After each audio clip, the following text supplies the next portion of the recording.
When you see animations like this, what is it that makes them stand out? Aside from the stunning technical skills on display, all of these stemmed from the same place, a single idea. As an artist, how do you generate ideas for your next project to really showcase your technical ability? Now, I used to struggle with ideas myself, but when I started using these techniques, it really changed how I thought about my projects. And you'll want to stick around until the end for some of the best advice I could possibly give you. Now, there was a time when my Instagram was filled with friends, celebrities, and creators. But then I created an account to showcase my design skills to the world, something which I'd never even thought about. As a result of this, I was quickly fed artists and creators I'd never even seen before, and their work absolutely blew my mind. Everything I saw was things I could only ever dream about making. And now, well, I still can't because they've also got better, but at least I have an idea at how they did certain things. Scrolling through all this stunning work filled me with creative inspiration and really got me thinking, how exactly is that made? Can I animate X in a similar style or movement? What if I did this to this instead? And in doing so, it really filled my mind with new ideas. Now, let's make it clear here, I'm not telling you to straight up steal from other artists and completely copy their work. Don't be that person. But looking at all this work from amazing artists could really help generate something for yourself, and that could lead to fleshing out a project of your own. Now, the question is, what is that something? After all, that's why you clicked this video, not for me to tell you to create an Instagram account. That's a whole different topic. Now, I actually remember in university, I had the opportunity to speak with a motion designer from Man vs Machine. And one project he mentioned was this right here. Do you spot a common theme? Sure, stylistically they all follow the same suit, but what if I told you they're all actually made from just putting words together? Hammer time.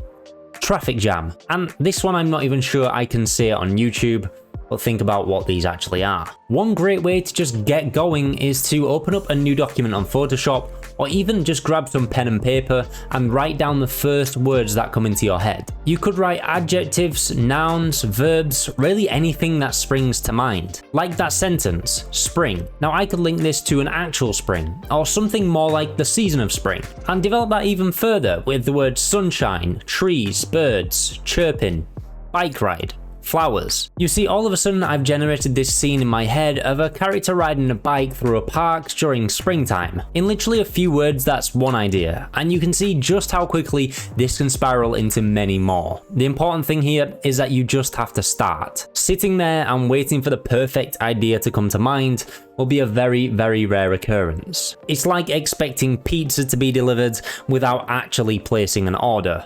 It probably won't happen. But what I'd like you to remember is that the act of doing something is enough, and this can be as simple as writing a few words down to help get you started. If you're still struggling for something, there's one place you can always turn to. It's important as creatives we begin to utilize these tools and let them work for us. So we can head on over to ChatGPT and ask it to give us 5 ideas for a 10-second animation project to update our portfolio with. We could then ask ChatGPT to pick one project at random and ask it to generate a brief for us as though they are our creative director. Following this, we can even ask it to turn it into a script for us too. Now obviously you can alter the prompts here to make it more suited to your skill set. You can narrow it down to colors, technical skills, whether you want to do a character animation, something more geometric based, it's all entirely down to you. But utilizing ChatGPT with just a few simple prompts can really get you going with some new ideas. Now at the start, I said stick around for some of the best advice I can give you, which by now you're probably screaming at your screen for me to tell you. Now I just want you to close your eyes and take a minute and really think about the projects you dream of working on, or perhaps the companies you dream of working for. I mean it here. Think about your dream client, your dream studio. Who is it? Is it Nike? Is it Apple? Or perhaps a studio like Ordinary Folk or Book? What is their brand like? What is their style of animation like? Look at their previous ads, websites, socials.